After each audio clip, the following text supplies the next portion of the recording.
حضرت عائشہ صدیقہ رضی اللہ تعالیٰ عنہ فرماتی ہیں میرے پاس ایک عورت آئی تو میں نے اس کے ساتھ 2 بیٹیاں تھی اس کی، میرے پاس 3 کھجوریں تھی، میں نے اس بی بی کو دے دی، 2 بیٹیاں تھی۔ اس عورت نے کیا کیا، میں دیکھ رہی تھی، ماں تھی نا اور بیٹیوں کی ماں تھی، اس نے پہلے ایک کھجور دونوں بیٹیوں کے منہ میں ڈالی اور پھر جو کھجور اس کے پاس بچ گئی میرا خیال تھا یہ کھائے گی، لیکن اس ماں نے اس کھجور کے 2 ٹکڑے کیے اور وہ بھی اپنی بیٹیوں کے منہ میں ڈالے۔ حضرت عائشہ صدیقہ فرماتی ہیں اس کا عمل اتنا حسین تھا، اس بی بی کے اس عمل کے اندر اتنا حسن تھا کہ میری آنکھوں میں بھی وہ بات رہ گئی، دل میں بھی رہ گئی، روح میں بھی سما گئی، اس کے حسن اور تاثیر کو میں بھلا نہ سکی۔ شام تک وہ کیفیات، وہ انداز، وہ اس عورت کا طرز، اس کا وہ انداز میری طبیعت کے اندر بار بار مجھے اس کی طرف متوجہ کرتا رہا۔ شام کو محبوب تشریف لائے، نبی کریم صلی اللہ علیہ وسلم شام کو جب تشریف لائے تو حبیب پاک علیہ السلام کو میں نے بتلایا، میں نے کہا حضور بی بی آئی تھی، اس کا چہرہ بتا رہا تھا کہ بھوکی ہے، لگ رہا تھا کئی دنوں سے کھانا نہیں کھایا، 3 کھجوریں تھی ہی میرے پاس 3، 2 بیٹیوں کو دے دی، وہ کھا سکتی تھی، لیکن یا رسول اللہ صلی اللہ علیہ وسلم اس نے کھائی نہیں، وہ بھی کھجور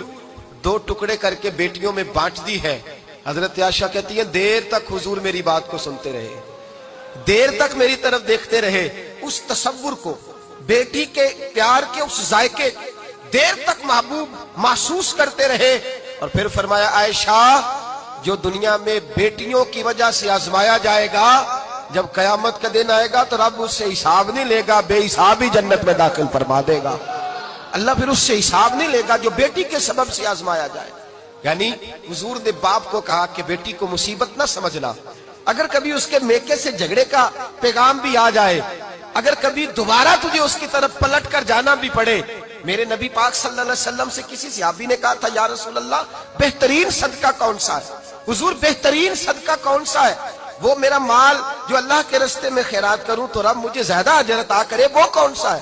تو میرے نبی پاک نے فرمایا اگر تیری بیٹی واپس لوٹ آئی، طلاق کی وجہ سے یا بیوہ ہو کر واپس آ گئی،